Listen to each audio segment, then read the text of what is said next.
Hey YouTube, welcome to another video from Skinny Medic. I want to do a quick video on how to start an IV. Just kidding, I'm not going to stick myself. This is our drip set that we would be attaching to the IV catheter. This portion here goes into your solution, whether that be lactated Ringer's or normal saline. This is a 10-drop set here. This part here then would attach to the IV catheter itself, where you've inserted into the patient's arm or hand. This is my redneck version of an IV arm. I've used this several times teaching students on how to start an IV in the field. This of course simulates the patient's arm. Just a glove is the skin, and we have a red straw as the vein that we're going to insert the catheter in. Sometimes you can see the vein, sometimes you can feel it, and also you can also feel a ridge that if this were the muscle, there's channels that our veins sit in. So you can feel the little channels sometimes they sit in. So palpating, visualizing the vein is very important.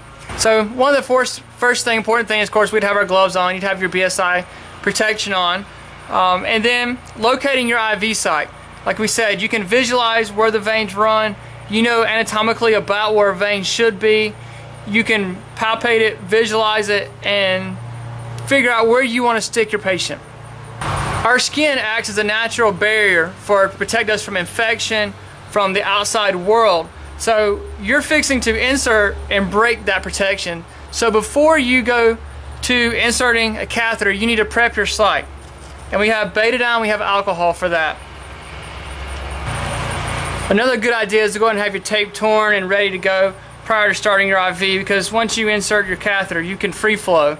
So while you're trying to tamponade the vein, you don't want to be trying to tear tape. So go ahead and have all that set up and as prepared for yourself as possible.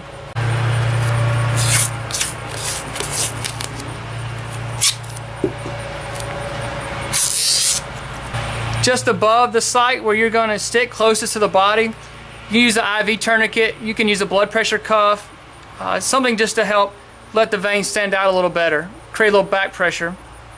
So this is my redneck IV arm here. We've palpated the vein, we can visualize it, we know about where we're going to stick. Betadine, you want to rub in a small circle, working your way out. And you've got to let this dry. That's where some people make a mistake, is they rub it on and then they immediately come back with the alcohol, and you're not giving the betadine time to work. So if you are going to use the betadine, small circles, working your way out, let that dry, and then come back with your alcohol swap here.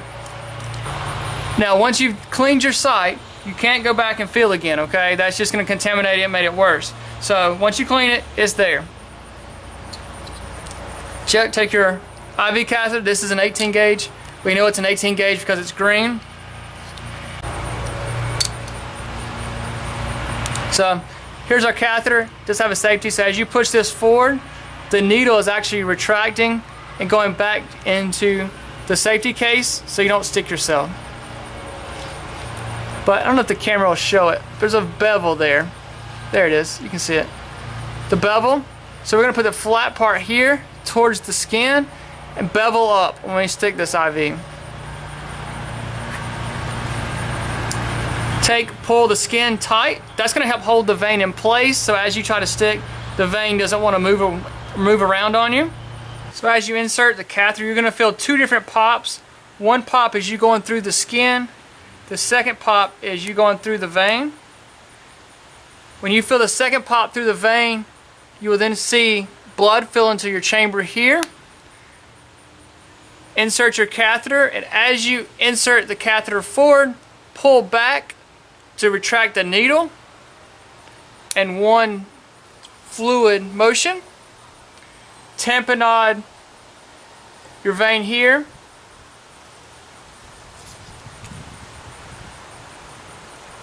Then we'd insert our IV line here. Let go of the vein, pull your tourniquet off, your IV tourniquet or your blood pressure cuff, and let it flow freely here. Now I will say I've been playing with this, so technically this cap here to keep it sterile would be attached. So when you go here, unscrew it, and then screw here.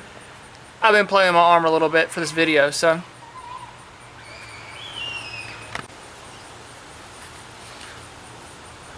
Once your vein is flowing, they make tegaderms. They make a couple different ways of securing this. Like I said, trying to keep infection down is very important, but you can also just take tape, run it up underneath, cross it over, cross it over. We'll add one more piece of tape to make it secure.